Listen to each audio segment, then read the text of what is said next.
अंतर्गतं प्रावीशस्व प्रिये संश्लिष्टा उभयोर्वपौ रसमयः कृष्णो हि यः साक्षिकम् रूपं तत्कृतयात्मकं परमभिध्येयं सदा वल्लभम् श्रीवल्लभप्रतिनिधिं तेजोराशिं दयार्णवं गुणातीतं गुणनिधिं श्रीगोपीनाथमाश्रये सायं कुञ्जालयस्थासनमुपविलसत्स्वर्णपात्रं सुभौतं राजज्ञोपवितं परितनुवसनं गौरमं भोजरक्तं प्राणानायम्यनासाकृतिनिहितकरं कर्णराजाद्युमुक्तं वन्दे विधून्मीलिताक्षं बुधमतिलकं विठ्ठलेशं सुकेशम्।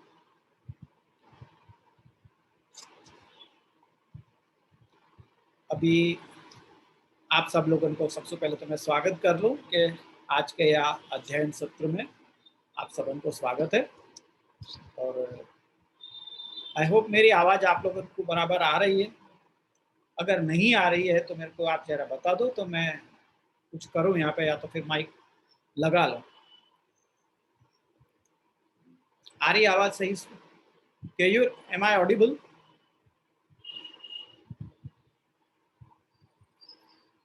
ओके, आ रही है आवाज़? आ रही है जी जी प्रॉपर। हाँ ठीक है बढ़िया। तो ऐसे है कि अपन ने पिछली बार जहाँ पे अपन ने विराम लिया हो तो वहाँ से अपन आगे बढ़ेंगे। तो पहले मैं ये जानना चाह रहा हूँ कि पिछले सेशन में आप लोगों को सब बराबर समझ में आ गया है? अगर कोई समस्या है समझ में तो मैं आपको निकाल करने की कोशिश करूँगा। अपन ने कहाँ तक देखे हो? तो हाँ जिज्ञा बहन बोलो। हाँ जी दंडवत प्रणाम जी। आशीर्वाद। જે લાસ્ટ ટાઈમ જે ક્વેશ્ચન થયો હતો ને જે તો એ શંકાનું સમાધાન એટલે મને થોડું બરાબર નહોતું થયું, તો આપ ફરીથી થોડું કૃપા કરો તો જે એટલે આપે એમ કીધું કે અનઅવતાર જ્યારે કાલ છે તો એ વખતે ગુણગાન થાય અને પછી ઠાકોરજીમાં આસક્તિ થાય। તો જે હવે આપણે એમ કેવી રીતે કહી શકીએ કે અનઅવતાર જ્યારે આપણા ઘરે પણ જે વલ્લભે ઠાકોરજી પધરાઈને આપ્યા છે જે તો હવે એમાં આપણે ઠાકોરજીની સેવા કરીએ છીએ, ધીરે ધીરે એમાં ભાવ વધે કે ચલો ઠાકોરજી કઈ રીતે સુંદર લાગે તો એના આપણે શૃંગારને એમ કરીએ કે સપોઝ કોઈ વખત જે ગુણગાન થઈ ગયું કે અધરમ મધુરમ વદનમ મધુરમ, પછી જે કોઈ વખત સપોઝ કોઈ મોટો ઉત્સવ છે આપણાથી સેવા નથી થઈ તો એનો તાપ થાય, તો જે એ તાપ થાય ત્યારે આપણે જે ઠાકોરજી આપણે પધરાઈ આપ્યા છે જે તો એ જે સગુણ સાકાર સ્વરૂપ છે જે તો આપણા ધ્યાનમાં એ જ સ્વરૂપ જે આવશે ને જે તો જ્યારે કોઈ પણ ગુણગાન થતું હશે જે તો આપણે પહેલા એ ઠાકોરજીમાં આસક્તિ હશે તો એ ગુણગાનમાં આપણે એ ઠાકોરજીને મનમાં લાવીશું ને જે તો જે પછી પહેલા ગુણગાન અને પછી ઠાકોરજીમાં આસક્તિ રીતે કેવી રીતે થાય? પહેલા ઠાકોરજીમાં આસક્તિ થઈ પછી આપણે જ્યારે પણ હવે સપોઝ પૂતના વધ કર્યું જે તો આપણને આપણા ઠાકોરજી યાદ આવશે કે હા આ ઠાકોરજી, એટલે કારણ કે આપણે એ ઠાકોરજી તો જોયા નથી, જે ઠાકોરજી જોયા નથી તો આપણે આપણા જ ઠાકોરજી સર્વસ્વ છે જે તો એ જ યાદ આવશે ને જ્યારે આપણે ગુણગાન કરીશું ત્યારે। હા પણ આપણે ઠાકોરજીને પધરાવશું ક્યારે? મારે આ જ સ્વરૂપની સેવા કરવી છે એ આપણે ક્યારે કરીશું? જ્યારે આપણે એમને ઓળખીશું ત્યારે જ તો। મહાત્મ જ્ઞાન પૂર્વસ્તુ સુદૃઢ સર્વતો અધિક સ્નેહો ભક્તિ એમ કહેવાય છે। તો મહાત્મ જ્ઞાન થોડુંક હશે તો જ આપણે આ સ્વરૂપને તો જ આપણે શરણે આવ્યા કહેવાશે ને। વગર મહાત્મ જ્ઞાન તો આપણે શરણે આવ્યા નથી। ઓકે, તમે એમ કહી શકો છો કે નાનપણમાં બાળપણમાં તમને સંબંધ આપવામાં આવ્યો એ વખતે કંઈ જ્ઞાન પણ નહોતું, એ બધું બરાબર છે, પણ તેમ છતાં આપણે કથાઓ આ તે મોટાઓના મુખેથી સાંભળીને નાનપણથી જ આપણને થોડી ઘણી આસક્તિ તો થવા લાગે જ છે ને, વગર સેવા કરીએ પણ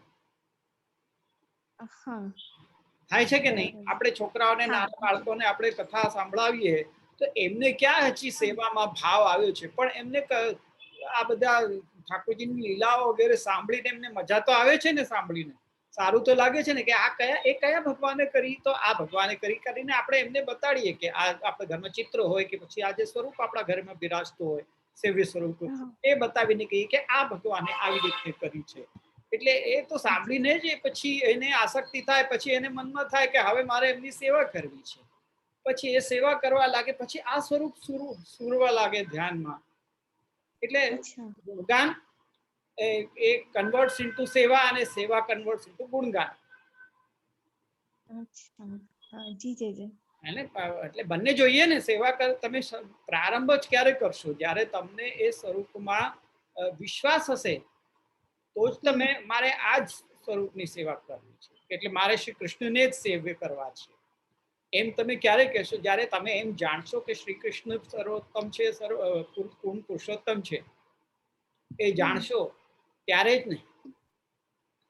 અથવા તો જેમનામાં તમને ભાવ હશે, જે ગુરુમાં ભાવ હશે, એ ગુરુ જ્યારે કહેશે કે આ તમારે આમને સેવા કરવા છે, આમની સેવા કરવી છે, તો એ તમે ક્યારે કરશો? તમે ઓળખ્યા તો નથી એમને હજી, ખાલી ગુણગાનથી જ તમે જાણો છો ને. જે તમે સાંભળ્યું, લીલાઓ સાંભળી, કથા સાંભળી, એનાથી તમે જાણ્યું, અને એ જાણ્યા પછી તમે ઠાકોરજીની સેવા પધરાવી, અને સેવા કરતા કરતા એમનામાં આપણને આસક્તિ વધે છે. અને પછી જ્યારે આપણે એ જ લીલાઓનું સ્મરણ કરીએ છીએ તો આપણને એમ થાય, એ ભાવ આવે છે કે આ જ એ સ્વરૂપ છે કે જેમની હું સેવા કરું. જી જી જી, બરાબર. હા જી જી, તમને જોઈએ. જી જી. દંડવત પ્રણામ જેજે. જેજે આપના ચરણોમાં કોટાનો કોટી સાષ્ટાંગ દંડવત. હા, આશીર્વાદ નિહાળભાઈ, બોલો. જેજે શ્લોક વિશે થોડો પ્રશ્ન હતો કે તે જનરલી બે કડીનો શ્લોક હોય છે, 2 લાઈનનો. વિવૃત્તિમાં 14મા શ્લોકની પહેલી લાઈન લીધેલી છે, તો એના પાસે કઈ પ્રયોજન છે? હા, તો એટલે એ ત્રણેય જે શ્લોકો છે ને, ત્રણેય જે શ્લોકાર્ધ છે એ એકબીજાથી ઇન્ટરકનેક્ટેડ છે. જી જી, આપણે જે લીધું છે ને, એક મિનિટ હું શેર કરું છું સ્ક્રીન, પછી તમને બતાવું છું.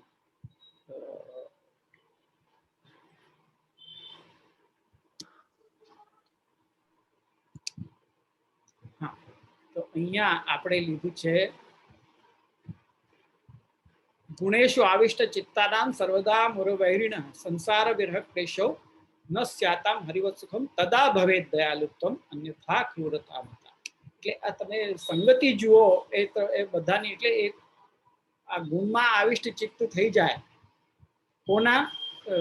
મુરવૈરી એવા ભગવાનમાં ના ગુણોમાં જો ચિત્ત જ્યારે આવિષ્ટ થવા લાગે છે સર્વદા, ત્યારે સંસાર વિરહ ક્લેશ નથી થતું, હરિવત સુખ થાય છે. ત્યારે ભગવાન પોતાની દયાલુતા જણાવે છે, અન્યથા ક્રૂરતા બતાવાય છે. એટલે ઇન્ટરકનેક્ટેડ છે ને, એની સાથે જ એ કનેક્ટેડ છે એ વાક્ય પણ. એટલે આખું વાક્ય એનાથી પૂરું થાય છે. તદા શબ્દથી શરૂઆત છે ને, તો તદા જ્યારે ત્યારે એમ જ્યારે આપણે કહીએ તો એની સાથે એક્સપેક્ટેશન હોય ને કે કદા, ક્યારે એટલે જ્યારે ગુણમાં આવિષ્ટ ચિત્ત થઈ જાય ત્યારે તદા ભવે દયાલુત્તમ અન્યથા ક્રૂરતા. જ્યારે ગુણોમાં આવિષ્ટ ચિત્ત થવા લાગે ત્યારે ભગવાન પોતાની દયાલુતા જણાવે છે. એ કનેક્શન બતાવવું છે ને, એટલે આ ત્રણ સાથે આવ્યા છે. ओके, समझा? ओके, પછી और या के बाद में अपन ने एक ये जो छेल्ली कड़ी है कि जहाँ पे अपन संसार शब्द को अर्थ दूसरे प्रकार से ले रहे हैं, वो मेरे ख्याल से आप लोगों को बराबर समझ में आयो है कि नहीं, या में मेरे को थोड़ी सी शंका है, क्योंकि मेरे को एक वैष्णव ने भेजा तो कि ये मेरी समझ बराबर है कि नहीं, तो वाकई लिए मैं ये बताना चाह रहा हूँ. फिर से अपन थोड़ा सो रिवीजन करना चाहेंगे. तो यहाँ पे अपन ये छेल्ली कड़ी अपन ले रहे हैं वापस से कि ननु संसार. हाँ, ये अपन ने ये वाली कड़ी देखी थी कि अथवा संसारो भगवती अहंता ममता रूपस तस्य विरहेण अभावेन यौ क्लेशौ अन्य संबंध प्रभु असंबंध जन्य तौ न स्याताम इत्यर्थः। यानी यहाँ पे संसार शब्द को पहले तो ये बतायो अपन ने अर्थ यहाँ पे देखो तो कि यदा भगवतो गुणेषु ऐश्वर्यादिषु सौंदर्यादिषु वा सर्वदा अव्यवधानेन आविष्ट चित्तानां अन्यानुसंधान रहित अंतःकरणानां तद्गुणेषु प्रसक्ता ही तदासक्ता भवति इत्याचार्य वचनात् आसक्त्या वर्धमानया संसारो लौकिकेषु अहंता ममता रूप विरक्लेशो भगवद विरहेण क्लेशस्य तावुभौ न स्याताम इत्यर्थः। यानी गुणगान करवे सु संसार के विरह क्लेश नहीं होवे और भगवान के विरह क्लेश भी नहीं होवे हैं, ये अपन ने अर्थ देखो। तो संसार शब्द को यहाँ पे जो संसार विरह क्लेश हो ये शब्द दियो है वाक्य लिए। फिर यहाँ पे अथवा शब्द सु थोड़ो सो अलग अर्थ ले रहे हैं हरिराय जी के, क्योंकि यहाँ पे संसार विरह क्लेशौ ये शब्द आयो है, क्लेशौ ये द्विवचन को बता रहे हो। तो यहाँ कौन से दो क्लेश की बात हो रही है, तो यहाँ पे हरिराय जी ऐसी बात कर रहे हैं कि संसार शब्द सु आप यूं समझ लो कि भगवान में रहे हुए अहंता ममता रूप संसार। देखो आसुरी जीव के लिए तो संसार को मतलब है जगत में रहो भयो ये जो अहंता ममता को भाव, यानी ये शरीर ये देह जो है वो मैं हूं, ये जो अहंता है, और ये देह से संबंधी जो भी कुछ है वो मेरो है। अरे यार ये बहुत चालू हो जाए, ये है ना, या को दूर रखो जरा, मैं कुछ भी बोलूं तो ये सीरी चालू हो जाए।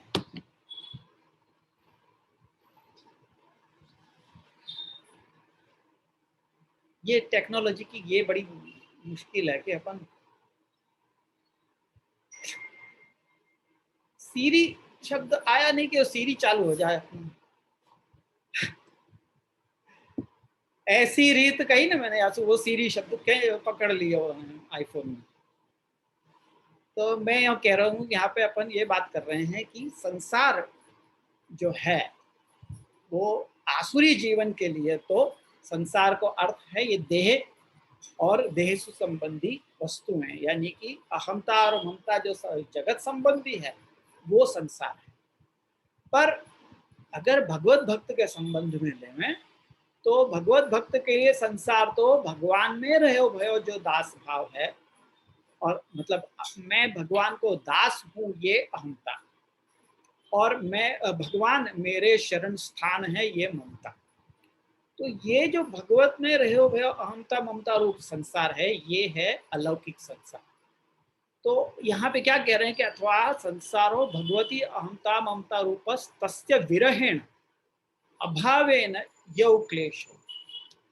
तो यहाँ कहने का तात्पर्य यह है कि यदि कोई को ये भगवत संबंधी संसार है और वाको विरह भयो है, यानी कि ये संसार कोई कारण से वासु छूट रहे हो है, यानी यूं समझो कि भगवान की सेवा वासु छूट रही है कोई कारण से। यहाँ पे विरह शब्द दियो ये बहुत समझने की बात है, अभाव के लिए विरह शब्द दियो है। विरह कौन को होगा, जाको आसक्ति होएगी वाई को विरह होएगा ना। तो भगवान के संबंध में जाको आसक्ति होएगी वाई को विरह होगा, यानी कि वाकु ठाकुर जी की सेवा छूट रही है ऐसा समझ लो। एक हाइपोथेटिकल सिचुएशन होता है कि संसार भगवान की अहंता ममता, भगवान में रही भाई जो अहंता ममता है वो कोई कारण से वाको छूट रही है या वाको विरह हो रहा है, वाको अभाव हो रहा है, तो वाको दो प्रकार के क्लेश उठाने पड़ेंगे।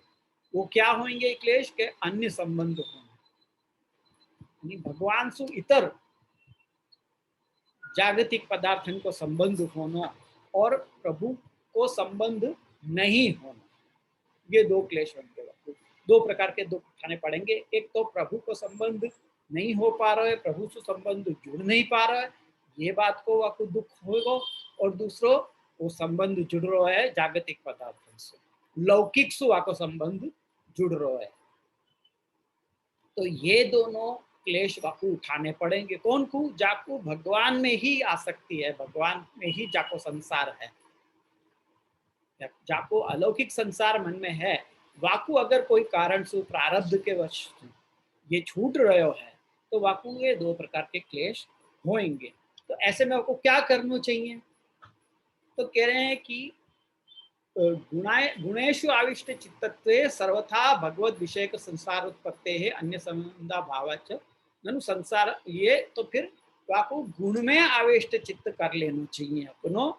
जब वाको गुणन में चित्त आविष्ट होवे लग जाएगो तो अपने आप वो क्लेश जो है वो छूट जाएंगे। यानी कि भगवान सु संबंध नहीं बनवे को क्लेश भी छूट जाएगा, क्योंकि वाको गुणन में चित्त आविष्ट हो गया है, या सु वो भगवान में चित्त आविष्ट हो गया ये हो जाएगा। और गुणन में चित्त कब आविष्ट होगा? जब अन्य संबंध छूटेगो तभी तो गुण में चित्त आविष्ट होगा ना। जैसे कि बताया कि विषयाक्रांत देहानाम नावेश सर्वथा हरे। तो जब गुणन में वाको चित्त आविष्ट होवे लग जाएगा तो अपने आप अन्य संबंध छूट जाएगा। तो यासु यहाँ पे कह रहे हैं कि संसार विरह क्लेशो न स्यात्।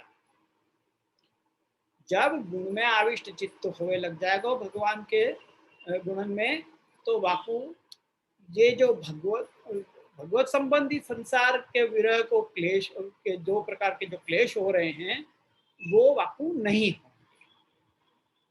अगर सेवा छूट रही है तो तुम गुणगान करो। कहवे को तात्पर्य इन शॉर्ट ये है कि अगर सेवा कोई कारण से छूट रही है तो गुणन में अपनो चित्त को आविष्ट करने को प्रयास करो, गुणगान अधिक करो, और वाक्य कारण फिर अपने आप ही जो है लौकिक छूट जाएगा और अलौकिक भगवान को संबंधी भगवान के साथ संबंध जुड़ जाएगा। भगवान के गुणन के साथ संबंध जुड़ना इज इक्वल टू भगवान के साथ संबंध जुड़ना। तो यासु ऐसे में आपको ये जो अन्य संबंध और प्रभु असंबंध जन्य जो क्लेश हैं वो नहीं होंगे। तो न स्याताम इत्यर्थ। गुणाविष्ट चित्तत्वे सर्वथा भगवत विषय का संसार उत्पत्ति है अन्य संबंधा भावाच। क्यों नहीं होंगे? क्योंकि जब गुण में आविष्ट चित्त होगो तो सर्वथा वाकु भगवत विषयक संसार की उत्पत्ति हो जाएगी। तब फिर वापिस वाकु अपनो भगवत संबंध याद आ जाएगो, वाकु भगवान के अंदर वाकु ममता जगवे लग जाएगी और अपनो दासत्व वाकु याद आवे लग जाएगो। तो फिर अपने आप वाकई वो संबंध सब छूट, मतलब वो जो क्लेश है वो दोनों छूट जाएंगे। तो अब इतनी स्पष्टीकरण होने के बाद में अब यहाँ संसार शब्द तो आयो ही है, तो वाकई लिए शंका उठावे हैं समझो पूर्व पक्षी के तुम कह रहे हो कि भगवत विषयक संसार की उत्पत्ति होगी, तो यहाँ तुम संसार शब्द दे दियो। तो संसार तो हमेशा त्याग करवे लायक कहो जाए है शास्त्र में, तो तुम यहाँ कौन वापिस तो यहाँ भगवत संबंधी संसार की फल साधक कैसे कह रहे हो? संसार शब्द तो यहाँ भी आ ही गयो है, तो क्या वो है नहीं है? तो कह रहे हैं कि ननु संसार सर्वथा है कथम भगवत विषय को फल साधक इति चेत न भगवत विषय कामादेरिव तस्यापि फल साधकत्वेन सतम अपेक्षणीयत्व। ऐसे वो संसार लौकिक संसार अवश्य है, परंतु भगवत संबंधी यदि संसार है, यानी भगवत संबंधी काम आदि भी है तुम्हारे अंदर, कामना इच्छा आदि भगवत संबंधी भी हो रही हैं, तो अगर वो भगवत संबंधी है तो वो फल साधक है और वही अपेक्षित है। तुमको काम भी होना चाहिए, इच्छा भी होनी चाहिए, मनोरथ भी होने चाहिए। तो कैसे होने चाहिए? भगवत संबंधी होने चाहिए। भगवत विषयक काम, भगवत विषयक मनोरथ, भगवत विषयक संसार होना चाहिए, बाकी अपेक्षा है। अतएव कुर्वन्ति गोवत्स पदम इत्यत्र वत्स पद मात्र कर्णोक्त्या। यहाँ पे फिर वो अपने दशम स्कंद के द्वितीय अध्याय को देवतान के द्वारा की गई स्तुति को यहाँ पे उल्लेख किया गया है कि वहाँ देवतागण यूँ कह रहे हैं कि जो आपके अंदर आसक्त हो जाए उनके लिए ये संसार जो है वो संसार सागर जो सब लोगों के लिए जो लौकिक जीवन के लिए संसार सागर जैसो है कि वहाँ पार करना बहुत मुश्किल होवे। तो आप में जो जिनको गुण आवश्यक गुण आपके गुणन में जिनको चित्त आविष्ट होगा उनके लिए ये संसार सागर नहीं रहेगा, उनके लिए तो वो छोटा सा गड्ढा के समान हो जाएगा। जैसे वो गड्ढा जो गोवत्स के मतलब बरसात के दिनन में बछड़ा जब उसे नरम जमीन के ऊपर से दौड़ के जाए ना तो वह के खुर के चिन्ह बन जाए, खुर के छोटे छोटे गड्ढा बन जाए गाँव में मिट्टी के अंदर। जैसे वह खुर पड़े ना तो वह छोटे छोटे गड्ढा बन जाए और उनमें पानी भर जाए, तो वाकु तो अपन एक कदम से ही पार कर सके ना। तो ये संसार सागर जो है वो इतने छोटे गड्ढा के समान हो जाए कौन के लिए?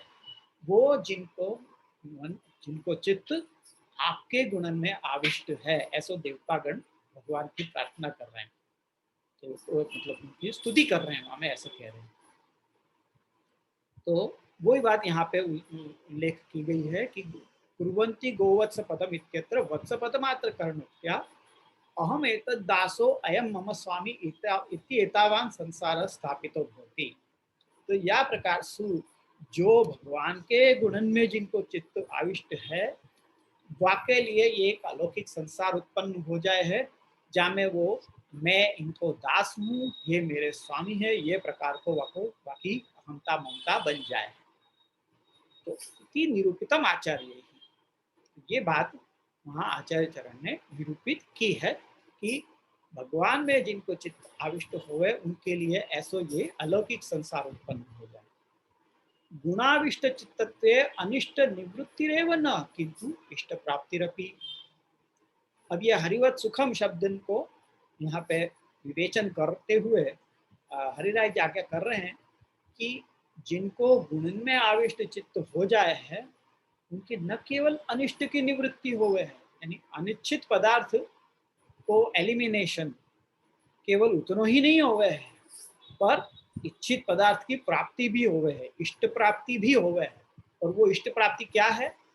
तो कह रहे हैं हरिवत सुखम इति यथा हरे है सर्व दुख हर्तु भगवतः सर्वदैव अंतर्धान दशायाम अपि भक्ति साहित्येन सुखम पूर्णानंदात्वाच्च तथा गुणाविष्ट चित्तानामपि अंतस्तदाविर्भावात् सर्वदा प्रभु साहित्येन आंतररमणेन आनंदपूर्णत्वाच्च तेषामपि सुखम इत्यर्थ। यानी भगवान हरि हैं, सब दुख के हर्ता हैं, और वो दुख के हर्ता कैसे बने हैं कि जब वो अंतर्धान दशा में होवे ना तब भी अपने भक्तन के हृदय में जाके विराज जाए, और यासु वो सदा भक्त के संग ही रहे हैं। और वो पूर्णानंद रूप होने के कारण जब पूर्णानंद रूप हरि भगवान अपने हृदय में विराजते हो तो कौन से प्रकार को दुख, तो सुखी सुख है ना। तो क्योंकि पूर्णानंद रूप भगवान विराज रहे अपने हृदय में, वाही प्रकार से गुण में जिनको आविष्ट चित्त है उनके भी अंतर में भगवान को आविर्भाव हो चुका है। भगवान आखिर है क्या? भगवान भाव रूप है। ऐसे हरिराय जी भी अपने एक ग्रंथ में आज्ञा करें हैं, लघु ये जो हरिराय वांग मुक्तावली में कौन सा अभी वो ग्रंथ याद नहीं आ रहा, पर वहां में ऐसी आज्ञा करी है हरिराय जी ने कि भगवान भाव रूप है। जो सर्वात्म भाव जो है ना वो भगवत स्वरूप है, यूं समझो। तो वो अंतर्भाव वो जब वो गुण में आविष्ट चित्त हो जाए, भगवान के गुण हृदय में आके विराजे तो भगवान भी भाव रूप से अपने हृदय में आके विराज ही रहे हैं। वैसे ही जैसे अन्य ब्रजभक्तन के हृदय में विराजे ऐसे। तो अंतर आविर्भाव के कारण सर्वदा प्रभु साहित्य, सर्वदा प्रभु को साहित्य यानी कि प्रभु हमेशा साथ में ही विराजे। जैसे आचार्य चरण आज्ञा कर रहे हैं ना कि नमामि हृदये शेषे लीला क्षीराब्धिशायिनम लक्ष्मी सहस्र लीला सेव्य मानम कला निधि। तो वैसे सदा अंतर रमण भगवान को भक्त के हृदय में हो ही करे है, और वाक्य कारण वो सदा पूर्ण आनंद रूप है, आनंद पूर्ण रहे है भक्त को हृदय। यासु वाकु सदा सुख ही है। सदा सत्संग युक्ता नाम अवस्था एवं सदा यदा भवे तदा दयालुता दैन्य दर्शनात् तू हरेर भवे इत्याशय ना हो। यानी अगली कड़ी जो है, अगले अगले शब्द जो है या श्लोक के कह रहे हैं कि तदा भवे दयालुत्वम। तो वो तदा भवे दयालुत्वम के को विश्लेषण करते हुए यहाँ हरे राय जी आज्ञा कर रहे हैं कि आचार्य चरण को ये बताना है, ये दर्शाना है कि जब जीव को सत्संग में युक्त सदा जब चित्त रहने लग जाए है, तब भगवान की दयालुता प्रकट हुए है, क्योंकि जीव के अंदर दैन्य के दर्शन हुए हैं। भगवान सदा सत्संग में रहेंगे तो सदा अपनो मतलब सत्संग काय को कहे कि जामे जीव को अपनो भान होवे, अपने स्वरूप को भान होवे और भगवत स्वरूप को भान होवे। जब ये दोनों भान भूल जाए ना, वाई को दुस्संग क्यों। तो जो आचार्य चरण ने जो आज्ञा करी है ना कि निवेदन तो स्मर्तव्यम सर्वथा तादृशी जन, वो क्यों कही है, क्यों आज्ञा करी है ऐसी, क्योंकि तादृशी जन जो है वो जीव को अपने सही स्वरूप को बोध करावे हैं और भगवान के भी सही स्वरूप को बोध करावे हैं। तो भगवान कितने दयालु हैं और अपन जीव एज ए जीव अपन कितने निकृष्ट हैं। जैसे आचार्य चरण अंतःकरण प्रबोध में आज्ञा करे हैं ना कि चांडाली छेद राजपत्नी जाता राज्ञा च मालिका, यानी जीव की स्थिति वह चांडाली जैसी है। चांडाली यानी कि जो श्मशान में काम करें उनको चांडाल कहें। तो जीव की स्थिति वैसी है जैसे कोई चांडाली स्त्री हो, वाकू राजा अपनो बना ले। जीव में और भगवान में इतनो अंतर है, चांडाली और राजा में जितनो अंतर हो उतना अंतर जीव और भगवान के बीच में है। जब यह को भान होवे न जीव को, तब जीव के अंदर अपने अपने प्रति मतलब भगवान के प्रति दीनता को भाव प्रकट हो गए। वो दीनता को भाव कब प्रकट होगा, जब वाकु अपने स्वरूप को भान करो। अपने स्वरूप को भान कब होगा, जब सत्संग में है। और कौन के सत्संग में रहेगो, तादृशी जन के सत्संग में। तो ये सब चीजें इंटर रिलेटेड है।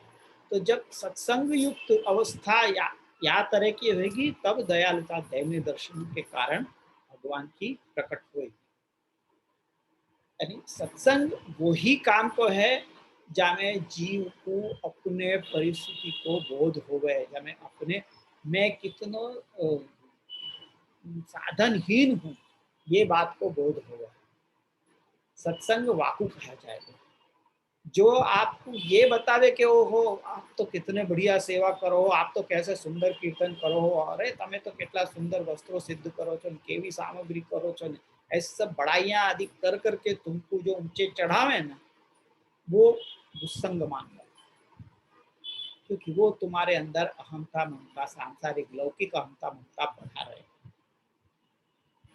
तो सत्संग तो वाई को कहेंगे जो जीव को आपको आईना दिखाए।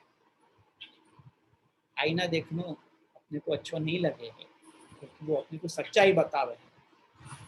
तो वो सच्चाई आपको सत्संग तादृशी जन आपको वो सच्चाई दिखाएंगे।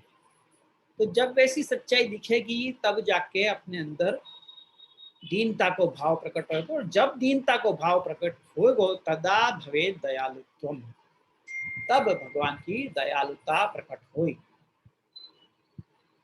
भवेद इत्यर्थ, अन्यथा इति भक्तानाम एवं भूतत्व अभावे भगवतोपि क्रूरता अनवेक्षकत्वेन मता। यदि या प्रकार की दीनता जीव के अंदर नहीं दिखी तो भगवान की क्रूरता प्रकट होगी। क्रूरता यानी अनवेक्षकत्व रूप क्रूरता, यानी कि भगवान आपकी तरफ देखेंगे ही नहीं। यही क्रूरता है। भगवान क्रूरता के लिए कछु जुल्म करना नहीं है, કે તમારું બધું ખરાબ થશે ને એવું બધું કાંઈ નહીં. क्रूरता को यहाँ अर्थ केवल यही है कि आपकी तरफ देखेंगे नहीं. अगर अपनो प्रेमी अपनी तरफ नजर भी नहीं कर रो है तो वासु बड़ी क्रूरता और कुछ हो ही नहीं सकती. ये कोई प्रेमी प्रेमिका आपस में ये बात समझ सके. और ये बात है ना कितने ऐसे रसियान में और इन सब मन में भी, कीर्तनन में भी यह बात को, खंडिता के पद में भी आप देख सको हो ये भाव स्फुरित हो गए है कि मेरी तरह कब देखो मेरी ओर. ये पद जो है कब देखो मेरी ओर नागर नंद किशोर विनती करत भयो भोर. ये बात में यही तो है क्रूरता के ही दर्शन हो रहे हैं कि ठाकुर जी मेरी तरफ देख नहीं रहे हैं, आप कब मेरी तरफ देखोगे. तो ये अनवेक्षकत्व जो है, नहीं देखना, वो क्रूरता है भक्तन के लिए. तो वो यहाँ पे होगी. अगर या प्रकार को भाव, दीनता को भाव यदि नहीं दिखो तो भगवान की क्रूरता या प्रकार से प्रकट होगी कि भगवान आपकी तरफ देखेंगे ही नहीं. हाँ, मता शब्द को क्या अर्थ लियो है, कह रहे हैं कि सर्वशास्त्र सम्मता है, सब शास्त्र ये बात कह रहे हैं. अतएव, और वो शास्त्र कह रहे हैं, आपको उदाहरण भी यहाँ दे रहे हैं. नैवात बना इति श्लोके, ये जो मैंने पिछली बार आपको वो श्लोक संख्या बताई थी श्रीमद् भागवत के 7वें स्कंध में, है ना. सुनो, वो दिखाओ तो.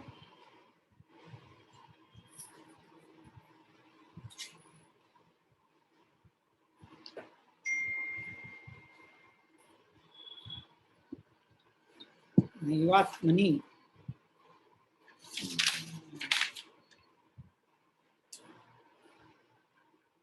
हाँ, 7वें स्कंध में 9वें अध्याय के अंदर 11वां श्लोक है. जहाँ में वो कह रहे हैं कि सर्वशक्तिमान प्रभु अपने आप में ही परिपूर्ण है.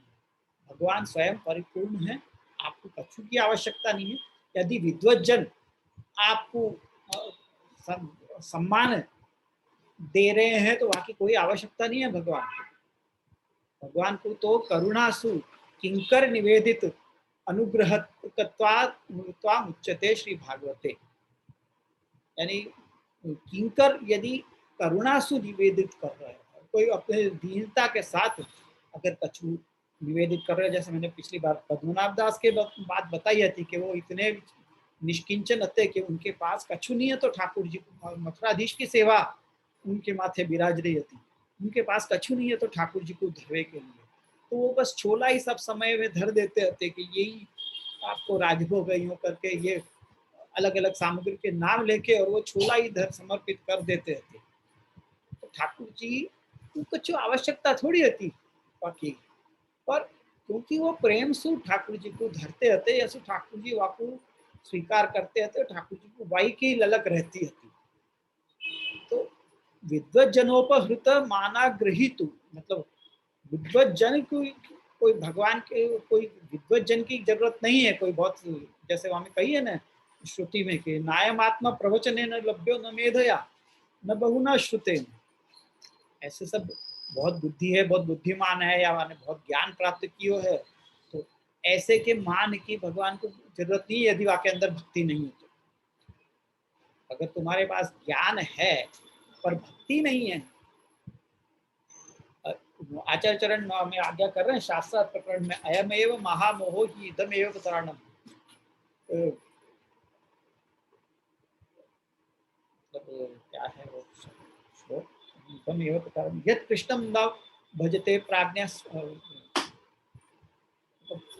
विद्वान होते हुए भी यदि कृष्ण को भजन नहीं कर रहे हैं तो यासु बड़ी कोई प्रताड़ना नहीं हो सके है. तो अगर सब कुछ जानते हुए भी यदि भगवत भक्ति नहीं कर रहे हैं तो फिर ऐसी भक्ति तुम्हारे ज्ञान को, ऐसा ज्ञान तुम्हारी कोई काम को नहीं है यदि वो भक्ति में परिणमित नहीं हो रहे. तो वही बात यहाँ पे कह रहे हैं कि किंकर निवेदित अनुग्रह तत्व उच्च. यहाँ पे भगवान को किंकर निवेदित जो भी होए, दास द्वारा निवेदन करके जो समर्पित किए हुए पदार्थ है, वाई की भगवान को अपेक्षा है. और कच्छु की भगवान की कोई वस्तु की अपेक्षा नहीं है, कोई तुम्हारे 56 भोग नहीं चाहिए भगवान को। केवल तुम्हारे अंदर स्नेह और भक्ति के साथ में समर्पित कर रहे हो वो चाहिए। सच, और वो कब होगा? साच पूर्वोक्त भावे नहीं वो भवती इति सर्वमानवत्व। वो कौन से भाव से होगा? जब तुम गुणगान सु आविष्ट चित्त वाले भाव के साथ में तुम समर्पित करोगे तो ही वो भाव आएगा। दास को भाव, दीनता को भाव, ये गुणगान सु आविष्ट चित्त होगा तो ही आएगा, नहीं तो नहीं आएगा। तो वो यहाँ पे कह रहे हैं कि साच पूर्वोक्त भावे नहीं वो भवती इति सर्वमानवत्व। यानी यहाँ पे सब चीज की उपसंहार करते हुए कह रहे हैं कि केवल वो भाव चाहिए। अब अगले श्लोक के उत्थानिका के लिए आप एक यहाँ पे वो शंका उठा रहे हैं कि ननु काल कर्म स्वभावादि भीर बुद्धिनाशो द्वेगादि दोषै ही प्रतिबंध संभवे कथम गुणगान निर्वाह इति चेत तत्राहु बाध शंकापि नास्त्यत्रेति। यानी शंका ये हो रही है कि भाई जीव जो है वो आधुनिक है, कलयुग को जीव है, और कलयुग के जीव जो है वो काल कर्म और स्वभाव इन सब के बंधन में आए हुए हैं। काल के वश होते हुए और जिस प्रकार के कर्मन में लिप्त हुए हैं, वाके कारण और स्वयं के स्वभाव के कारण, इन सब के कारण बुद्धि नाश हो जावे है। बुद्धि को नाश कभी भी हो सके है, ये काल ही ऐसा है, कली काल ही ऐसा है कि या में झट बुद्धि को नाश हो जावे की संभावना लगी रहे है। कर्म भी वो ऐसे ही जीव करे है और वहाँ का स्वभाव भी ऐसो ही होवे है, तो वहाँ के कारण बुद्धि नाश हो जाए। तो बुद्धि नाश होवे से क्या होवे? उद्वेग इत्यादि जैसे भाव के अंदर आवे लग जाए। जरा से मैं उद्वेग हो जा रहे, मैं इतनी कर रहा हूँ, मेरे भगवान मेरे सुनेंगे कि नहीं, और मैं इतनी सेवा कर रहा हूँ तो मेरा कुछ होएगा कि नहीं, अच्छो होएगा कि नहीं वगैरह, ऐसी सब बातें जब दिमाग में आवे लग जाए ना अपने बुद्धि में, तो अपनो ठाकुर जी जो अपने को देना चाह रहे हैं, जो फल को दान करना चाह रहे हैं, वहां में प्रतिबंध आ जाए। क्योंकि भगवान तो अपन को अलौकिक फल देवे की तैयारी में है, और अपन जो है वो लौकिक फल की इच्छाएं करवे लग जाए हैं। ये काल कर्म स्वभाव आदि के होते हुए अपन लौकिक इच्छाएं करवे लग जाए और बुद्धि को अपना नाश हो जाए, वाकई वजह से अपने को उद्वेग आदि अपने अंदर उत्पन्न होवे लग जाए हैं। जब ये होवे तो प्रतिबंध आ जाए। तो प्रतिबंध संभव है कथम गुणगान निर्वाह, तो फिर केवल गुणगान से कैसे निर्वाह हो सके है, और भी कुछ करना चाहिए। कहने को तात्पर्य यहाँ पे ये है शंका उठाए वाले को कि तुम खाली गुणगान की बात कर रहे हो, तो गुणगान करवे सुखा हो तो काल कर्म स्वभाव आदि की वजह से जो बुद्धि को नाश हो जाए और वासु जो उद्वेग आदि प्रतिबंध खड़े करें उनको क्या। तो वहां पे कह रहे हैं तत्राहु बाध शंकापि नास्त्यत्र तदध्यासोपि सिद्ध्यति भगवत धर्म सामर्थ्याद विरागो विषये स्थिरः गुणैर हरे सुख स्पर्शान न दुखम बाति कर ही। यहाँ पे भी फिर 3 कड़ी है। निहार भाई ध्यान दीजिए, यहाँ पे भी 3 कड़ी के साथ 3 कड़ी को विश्लेषण कर रहे हैं यहाँ पे। तो यहाँ पे वो आज्ञा ये कर रहे हैं कि गुणैर हरे सुख स्पर्श बाध शंका भी नात्यस्त्र, यानी गुणगान करवे सु तो बाध की शंका भी नहीं है। तद अध्यासोपि सिद्ध्यति, और भगवान को आभास भी सिद्ध हो, आभास भी सिद्ध होवे लग जाए है। वो कैसो आभास वो अपन आगे देखेंगे, ये तो अभी अपन खाली श्लोकार्थ देख रहे हैं कि बाध की तो संभावना भी नहीं है, शंका भी नहीं है, और बल्कि अध्यास भगवान को सिद्ध हो जाए है। भगवत धर्म सामर्थ्याद विरागो विषय स्थिर, भगवान के धर्म को सामर्थ्य होने के कारण, जीव को नहीं, भगवत धर्म सामर्थ्यात विरागो विषय स्थिर, विषय में जो विराग है वो स्थिर हो जाए, यानी विषय सु वैराग्य जो हो जावे है वो स्थिर रहे है। यानी वो अपनी जगह स्थिर ही रहे हैं, विषय में वापिस मन जाए नहीं है। विरागो विषये स्थिर गुणैः हरे सुख स्पर्शा न दुखम भाति परहिचित। भगवत गुणगान द्वारा हरि के सुख स्पर्श से जीव को कोई प्रकार को दुख को भान भी नहीं हो रहे।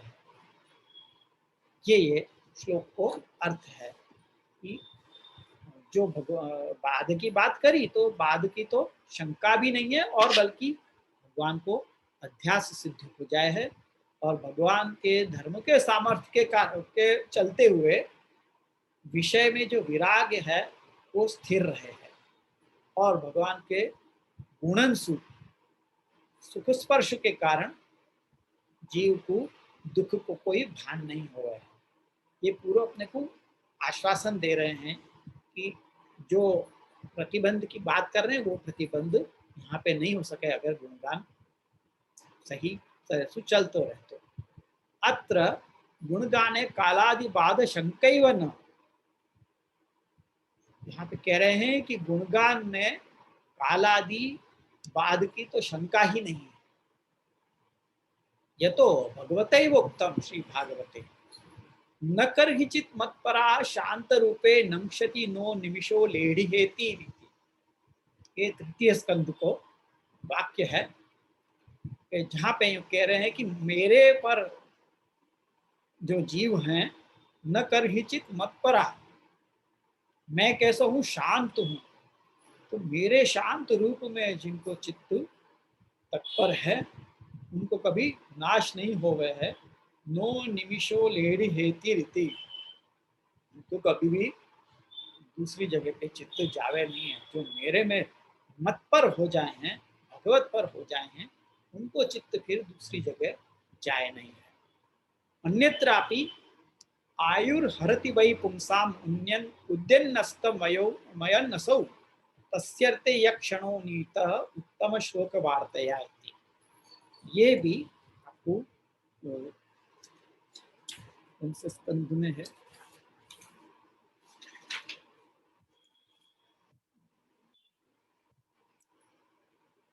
तीसरे ही स्कंध में नहीं, ये दूसरे स्कंध में है, तृतीय अध्याय के 17वां श्लोक है, जहां पे ये कह रहे हैं कि ये जो सूर्य है वो उदय होते हुए और अस्त होते हुए जीवन की आयु को हरण कर तो जाए है। एक एक क्षण जो है आयु बढ़ती जावे है, पर ये सूर्य भी वो आयु को छू भी नहीं सके जो आयु भगवान के गुणगान में बिताई भई हुआ है। जो क्षण, अगर कोई क्षण अपन ने भगवान के गुणगान में बिताया हो तो वो क्षण को हरण काल नहीं कर सके है। कहने का तात्पर्य ये है, काल बाकी सब कुछ हरण कर सके है, परंतु भगवत गुणगान में बिताए हुए क्षण को काल कभी हरण नहीं कर सके है, वो सदा स्थिर रहे है। एवं गुणगाने बाधा भावम, तो या प्रकार से गुणगान के कारण बाधा को अभाव हो जाए, ये बताओ।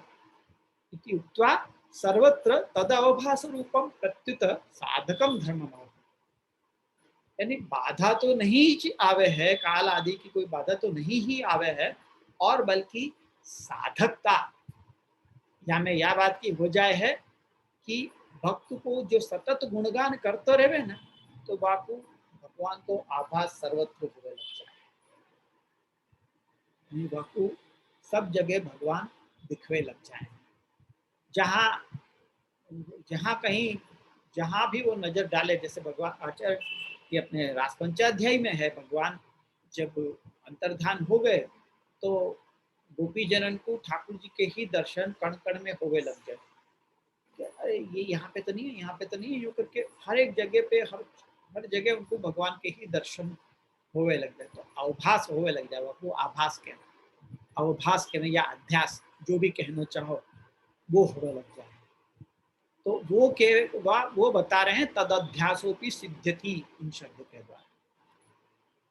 गुणगाने तस्य कस्य भगवत, भगवान को गुणगान सु अध्यास सर्वत्र अवभास, सोपि अवांतर फलतया सम्यक सिद्धि विषय भविष्यति इत्यर्थः।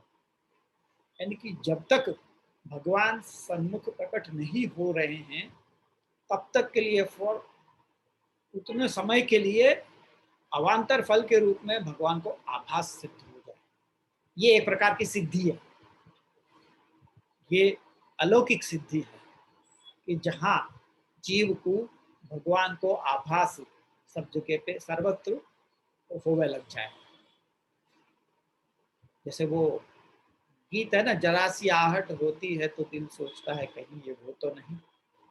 तो वह प्रकार को भाव कि कहीं छोटा सा भी कछु अपने को ऐसा लगे कोई तो, अरे ठाकुर जी तो नहीं आ गए, अरे ये वो तो नहीं है, या तरह को भाव होना, ये अवभास है, आभास सब जगह होना।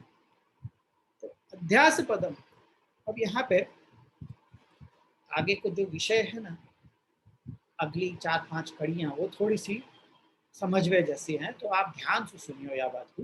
मैं आपको रिपीट करूंगा, आप लोग चिंता मत करो। तो कह रहे हैं कि अध्यास पदम घटपट घटादि सर्व पदार्थेषु भगवद अवभासस्य भाव प्रयुक्तत्वेन वस्तुतः आसक्ति भ्रम बोधना है। यहाँ पे जो अध्यास पद दियो है ना, तद अध्यासों की सिद्ध्यति। तो अध्यास शब्द क्यों दियो है यहाँ पे, तो कह रहे हैं कि घटादि यानी घटपट अपन जगत के पदार्थन को शास्त्र में है ना, घटपट आदि के में घड़ा पर्दा वगैरह ये सब चीजें जो हैं जागतिक पदार्थ हैं, उनको एक सब एक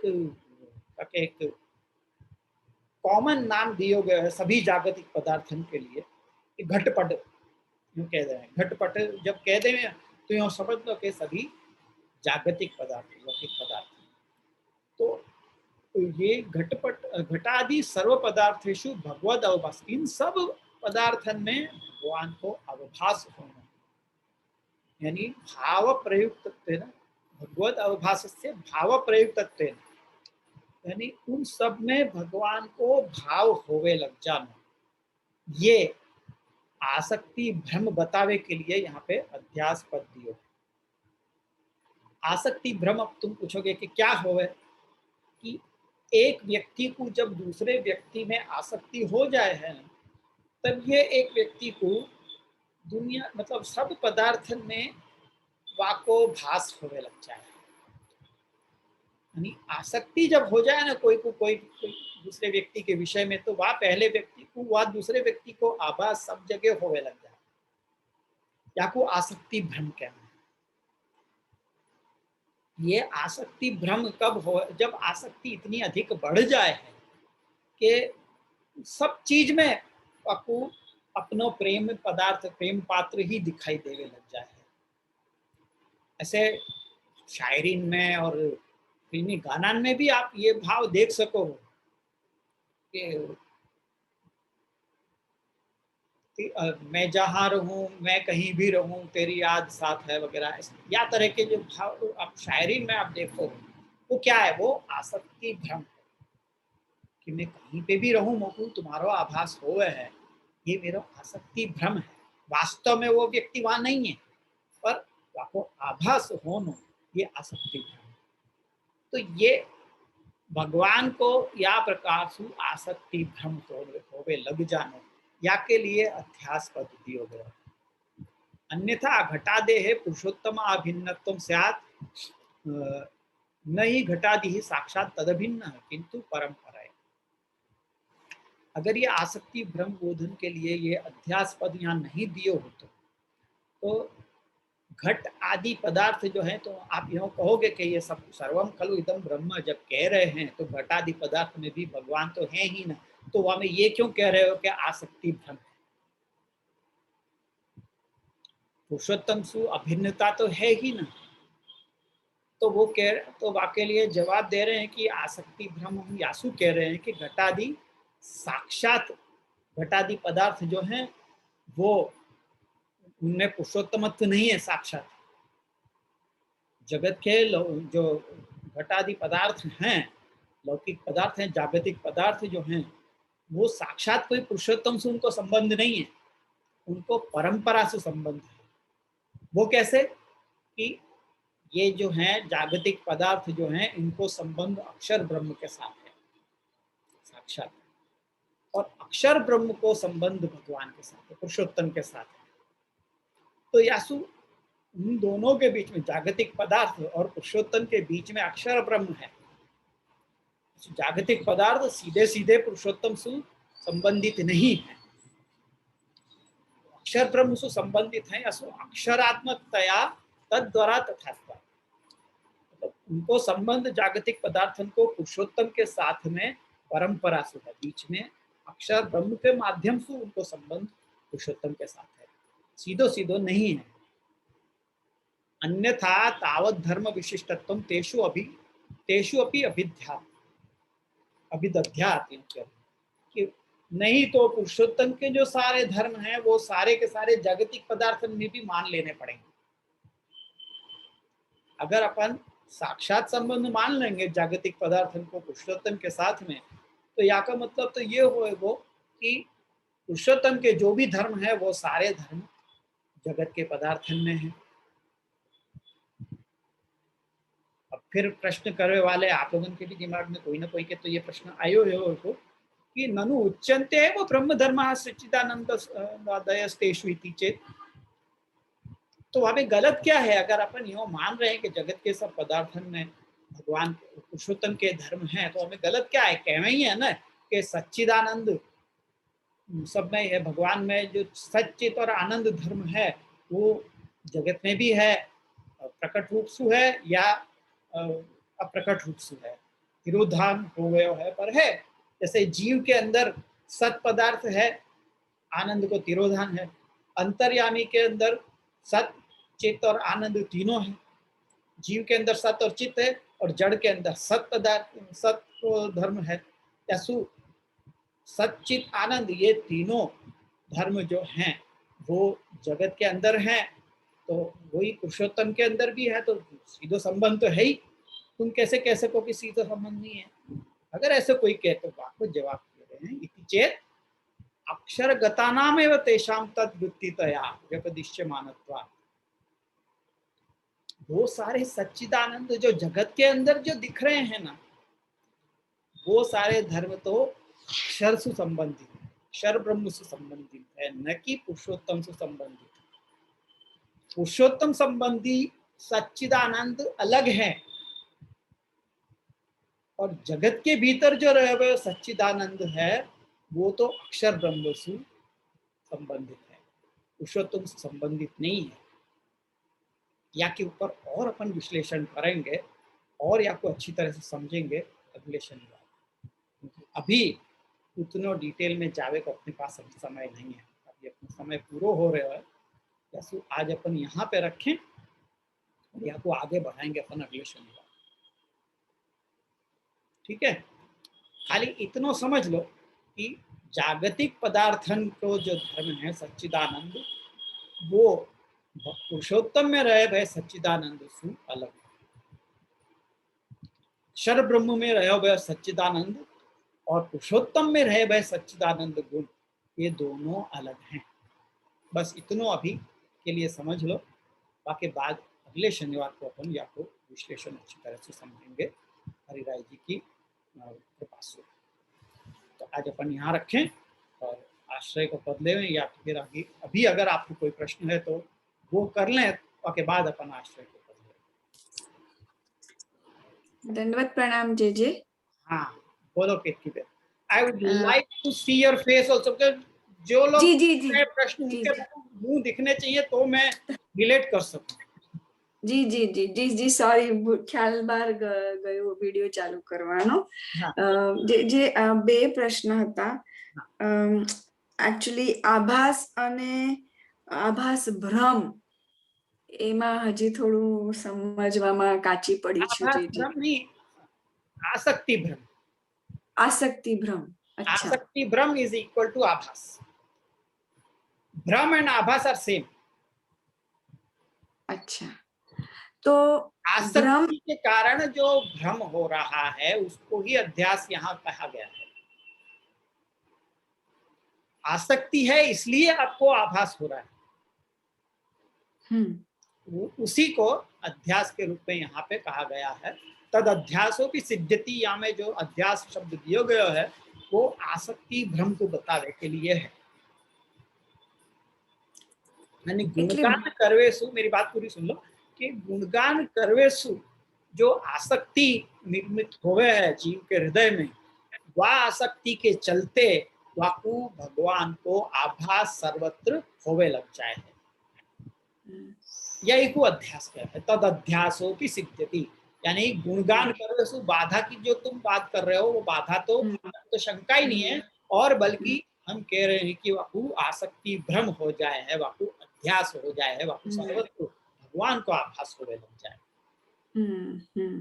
ये था जी, क्लियर हो गया ना? हाँ जी जी जी, यानी it is different, it is not imagination, not imagination as so to say, but एक मतलब एक तरह से इमेजिनेशन कहने में कुछ गलत भी नहीं है, पर इमेजिनेशन फिर भी अपन नहीं कहेंगे क्योंकि ये ठाकुर जी के संबंध में है। अगर अपन लौकिक प्रेमी के संबंध में कह रहे हैं तो वाकु जरूर अपन इमेजिनेशन कहेंगे कि वाकु सब जगह में लग जाए अपनो प्रेमी, तो इमेजिनेशन। पर भगवान तो सर्वत्र हैं ही, ऐसु वाकु जो भास होवे लग जाए, यानी कि वास्तविक रूप से वाकु वहां पे भगवान के दर्शन हो रहे हैं। ये आ सकती है। हाँ, वैभव इशू કહો છો તમે? Kinjal, I'll just come back to you. જી જે હું ખાલી એટલું જ કહેતી હતી, ઇલ્યુઝન થાય એમ, ઇમેજિનેશન રાધર ઇલ્યુઝન થાય આપણને.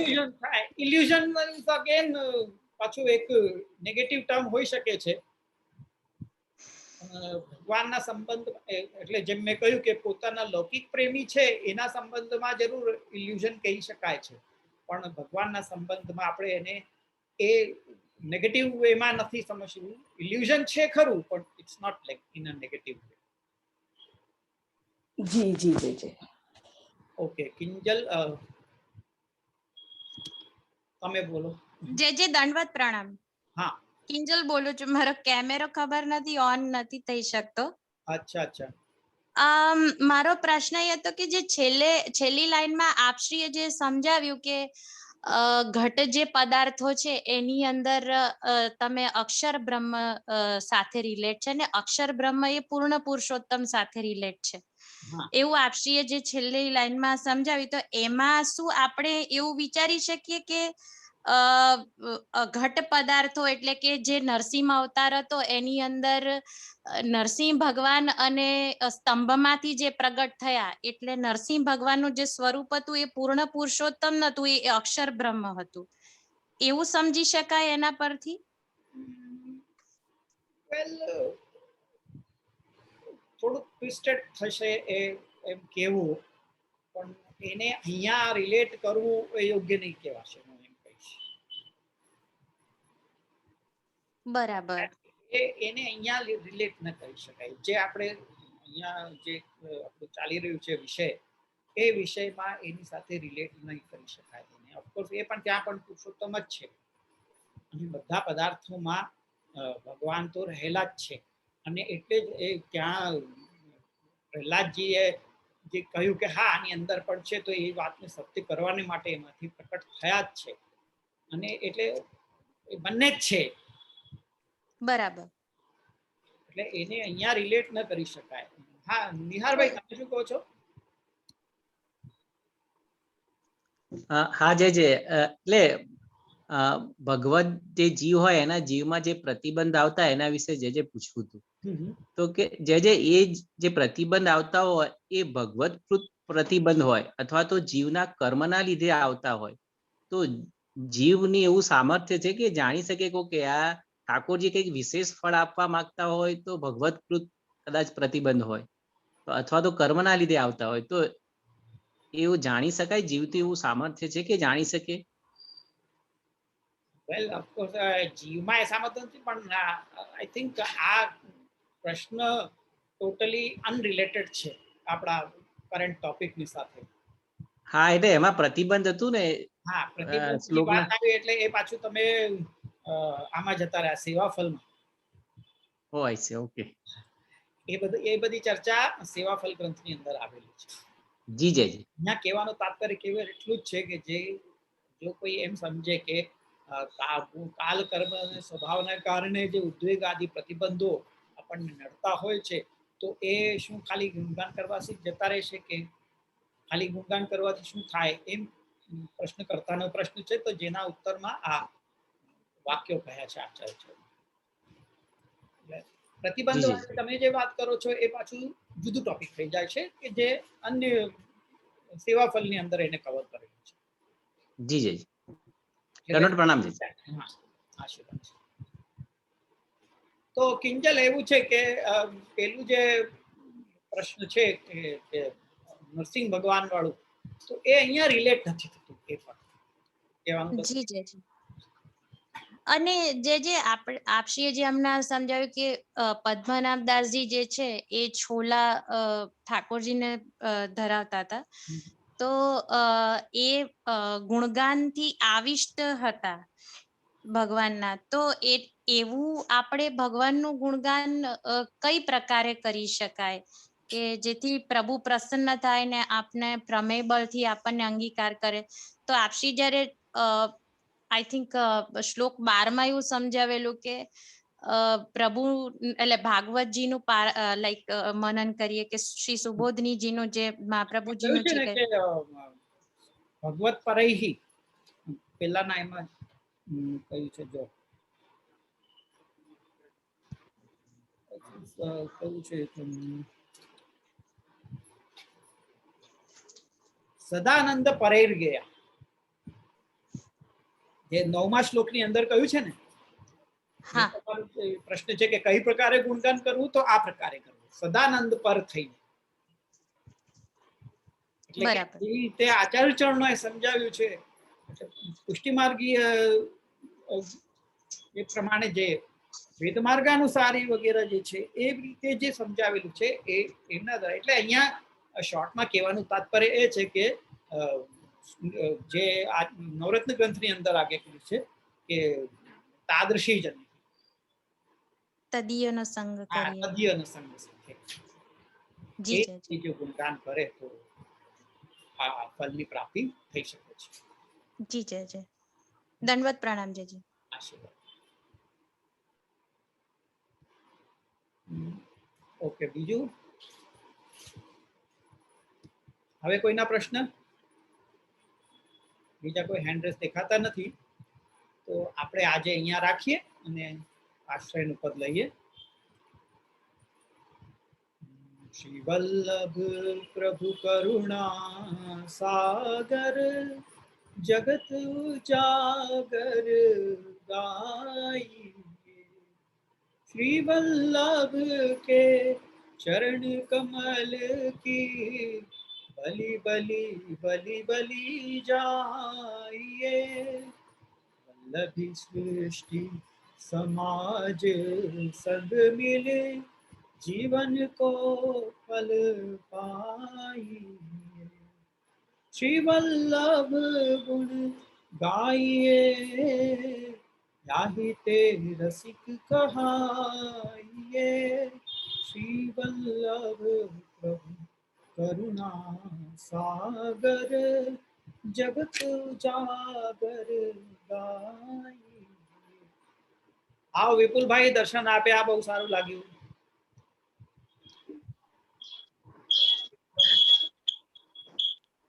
પ્રણામ. હા હા, આશીર્વાદ છે. કેમ છો? બસ બસ એકદમ આપની કૃપા છે જીજે.